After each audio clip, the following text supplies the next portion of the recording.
BestBookBits.com presents If You're Not First, You're Last by Grant Cardone. During economic contractions, it becomes much more difficult to sell your products, maintain your customer base, and gain market share.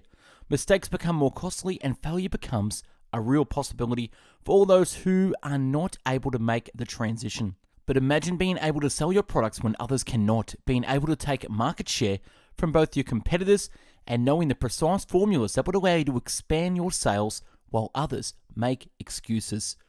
If you're not first, you're last is about how to sell your products and services despite the economy and provides the reader with ways to capitalize regardless of their product, service, or idea. Grant shares his proven strategies that will allow you to not just continue to sell, but create new products, increase margins, gain market share, and much more. The written and audio summary can be found on our website, bestbookbits.com. So without further ado, I bring you the book summary of If You're Not First, You're Last. Number 1, advance and conquer while others contract and retreat. Whenever things take a turn for the worst, most say, I refuse to participate. Nothing has really changed. Let's just get back to basics. There is nothing I can do. I just have to wait it out. What you should say instead is every resource I have goes to advance and conquer while others contract and retreat. This attitude is about being the absolute best at what you do regardless of the external situation. It's about unreasonable amounts of activity way beyond what's considered normal. You should restructure your day to focus on the most important things for every business. Sales. For example, how would you go about your day if you had 24 hours to live unless you close a deal? This is an extreme example, but if you sit back and think about this just for a few seconds, you'll come up with a straightforward course of action that will put you way out of what's considered normal, way out of your comfort zone, and that will result in a sale or more. Your approach would be different from if you were living as if you had 50 years left to live. Number 2, power-based reactivation. Everyone has a power base. We simply don't all acknowledge or utilize it. It's way harder to build a business completely from scratch instead of using a place where we already have power with people we know. The people you know, family, friends, relatives, schoolmates, past employees, existing employees, and even your enemies are all part of it. The people you know either have the money you want or know people who do. Number 3, past client reactivation. You will need to use everything available to you, including your past clients. They are the people to whom you have sold and provided the service before, but with whom you are not actively working at this time. This is a goldmine, as they are extremely likely to do business with you or point you to other people who will. Contacts turn into contracts. Contacts turn into contracts. And the more contacts, the more contracts. Number 4, be unreasonable. Quit being reasonable. Don't settle for just getting by. Do not solely rely on emailing or mailing your potential clients. Get out of your comfort zone and call or visit them personally. Rather than just accepting what the situation is, think about solutions. Get uncomfortable and take unreasonable amounts of action. The discomforts you experience now will guarantee that you'll be comfortable in the future. Any attention is better than no attention. Don't forget add-on sales. Second money is always easier than the first money. These add-on sales will allow you to maximize the time, energy, and effort that you've already put forth. Number 5, converting the unsold. According to a study, 80% of sales are made on the 5th to 12th contact, but only 10% of salespeople call beyond 3 times. 10% of sales.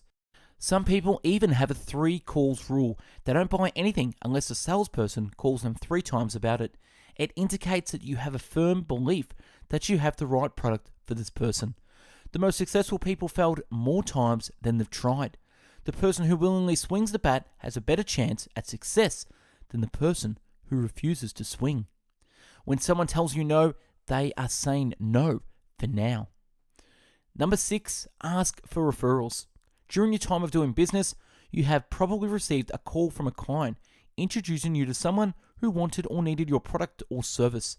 However, that has happened to you, not because of you. Your goal should be to control this process, to ask existing customers for referrals. Activate and multiply your existing clients to create new ones. Number 7, delivering at wow levels. If you think about whether someone delivered you a truly wow service within the last 90 days, nobody will probably stand out. Nowadays, people are accustomed to poor or mediocre service, so if they get something just a little bit above average, they will certainly notice the difference. Use this to your advantage. The more you wow, the less you have to promote because others will do it for you. Number 8, price versus value. Your competitors are probably always lowering the price, and your customers never seem to have the money for your product. The real issue here is not the price, but the value of your product. You must do a great job of building value and make your customers feel confident that your product will solve their problems in order to get the price you need to stay solvent. Make sure they are aware of the cost of not purchasing your product, of staying where they are. The money will be directed towards what people perceive as value, not the lowest price. Selling on the price of the product is an indication of a poorly trained individual or organization. Number 9, effective marketing campaigns. Most businesses reduce their advertising and marketing budgets during periods of contraction. Do the opposite. Now is the time to hammer your business into the marketplace with cost-effective marketing plans that let the world know who you are, what you do, and what you have to offer. Nothing will provide you with more protection than the ability to generate revenue, something that's done by taking massive action, effectively marketing, staying in front of your customers, and getting the job done. The promotion you conduct today sets in motion a selling cycle that results in new business when you need it 6 months into the future. Number 10, the power schedule. It is critical to have a very tight, disciplined schedule when you're trying to grow your business, to keep yourself and your company focused and productive. Any production, output, effort, or action done in sufficient quantities on a regular basis is better than no production. Make it clear to the world every day that you have things to do and people to see. Schedule the most important actions that needed to be done today and do everything you can to complete them rather than leaving your day to chance. People procrastinate because they lack a commitment to a power schedule and a sense of urgency.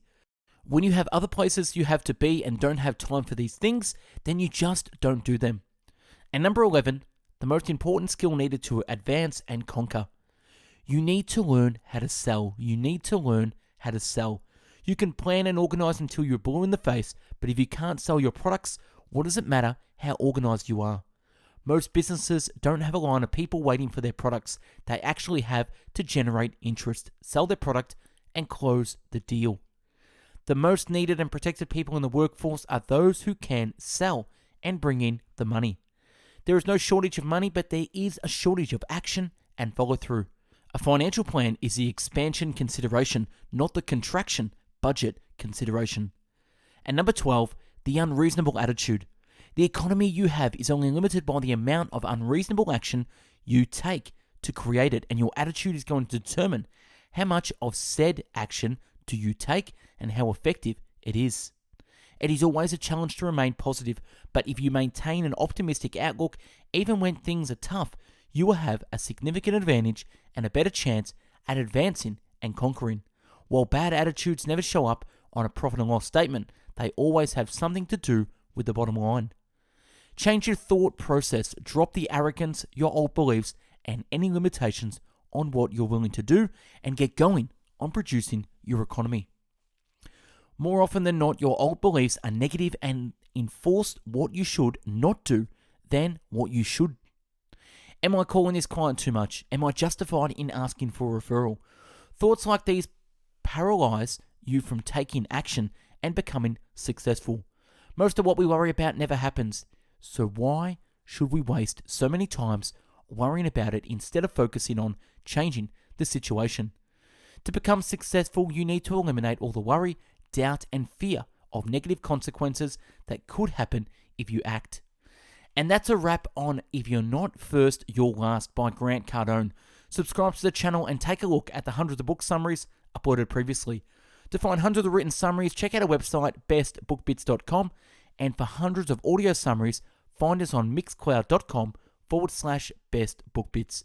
If you want help and be a contributor, get involved in the channel by reading a book, writing a summary, and emailing us at info@bestbookbits.com to have it featured. Thanks for watching and listening, and have yourself an amazing day. Take care.